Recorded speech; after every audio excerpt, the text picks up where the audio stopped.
Hi, everyone. I don't want to go on too long because I know it's quite a long evening already and the other speakers have spoken very, very well.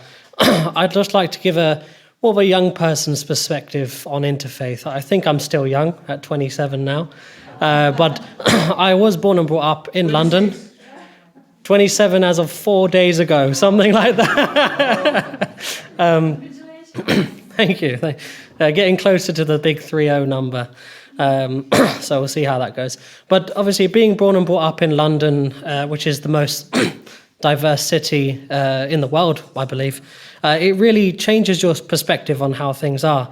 And faith obviously plays a very big and significant role in my life and the lives of everyone, if you believe in a religion or you don't.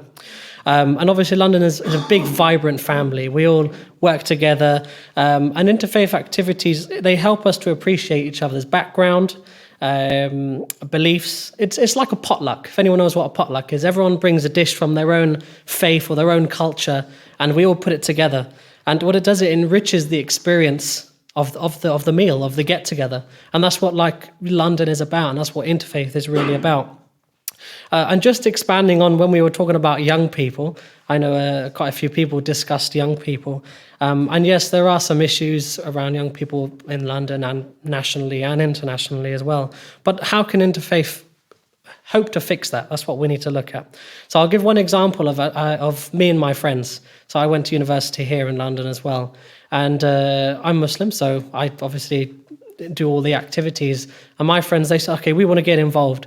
I said, okay, first let's do some fasting. So they joined me in fasting for the month of Ramadan, and they enjoyed it. They said, this is nice, okay. Then they said, okay, I'll invite you to my religious. I visited the temple. I went to the church's activities on their important days of the year, and it's just it really helps to grow the brotherhood, the sisterhood of how people are.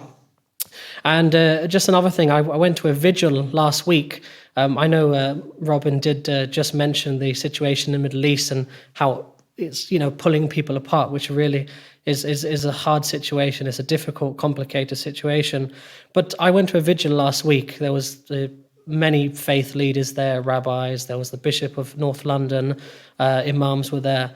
And one thing that really brought it down is there was one person whose family, two people, one from the Israeli side, one from the Palestinian side. Both are affected, their families are affected.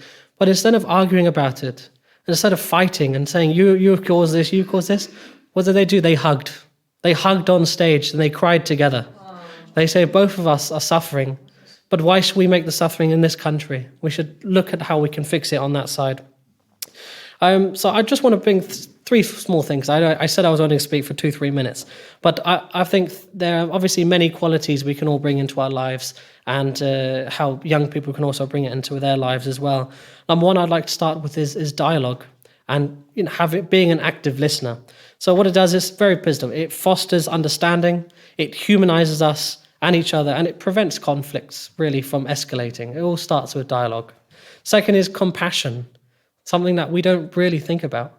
It's compassion actually unites us. So we talk, and then compassion for each other's religions, situations, cultural issues, it unites us, it goes beyond borders, and it reminds us of our shared humanity. Thirdly is integrity. This is the pillar of trust.